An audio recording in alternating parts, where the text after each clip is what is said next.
siguro ang masasabi ko din about sa impeachments kay Sara Duterte na kung wala naman po tayong tinatago, sagutin po natin. Sa unang maapektuhan, kami pong mga kabataan na nag-aaral. 125 million, sobrang daming kabataang hindi nakakapag-aral. Iba-iba tayo ng pamumuhay. Kung ako carry kung makapag-aral or kung ako kaya ko pag-aral ng magulang ko. Pero how about na lang yung mga kabataang umaasa lang sa gobyerno? Kung wala naman po tayong tinatago, sagutin po natin. So about din po dun sa kung may dapat po bang ikapangamba. For me, in my opinion, yes, kasi pwede siyang maulit pa. Lalo't hindi pa nasasagot yung mga katanungan na gusto nating marinig. Pero yung about naman sa kung karapat dapat pa siyang sumagot, yes.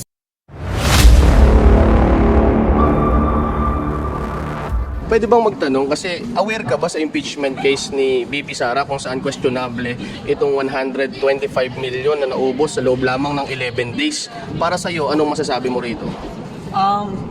As a student o bilang isang kabataan, lalo-lalo na isa ako sa nag-aaral, senior high school, number one, may proof or kahit walang proof, dapat sumagot or may karapatan na sagutin ni Sara Duterte yung katanungang binabato sa kanya. Kasi kung wala siyang tinatago or kung wala kang tinatago, handa ka dapat sagutin yung mga tanong. Pero as a student, yung opinion ko po sa impeachment about kay VP Sara, number one, unang maapektuhan, kami pong mga kabataan na nag-aaral. 125 million, sobrang daming kabataang hindi nakakapag-aral.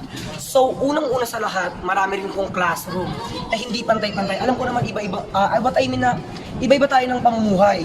Kung ako carry kung makapag-aral or kung ako kaya ko pag-aral ng magulang ko. Pero how about na lang yung mga kabataang umaasa lang sa gobyerno? What I mean sa DepEd. Kaya siguro ang masasabi ko din about sa impeachments kay Sara Duterte na kung wala naman po tayong tinatago, sagutin po natin. So about din po dun sa kung may dapat po bang ikapangamba. For me, in my opinion, yes, kasi pwede siyang maulit pa. Lalo't hindi pa nasasagot yung mga katanungan na gusto nating marinig.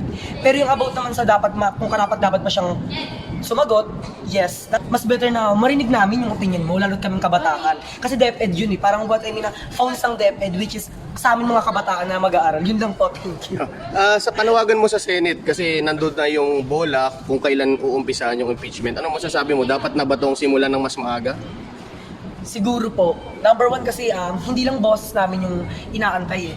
Which is, yung kapangyarihan wala lang po sa amin, kundi nasa Senado. So yung panawagan ko na sana, kung mas kailangan, mas mapaaga po. Pero in my opinion po talaga, mas better na sana alam ng kabataan kung ano nga ba yung nangyayari sa demokrasyang bansa. Thank you po. Thank you.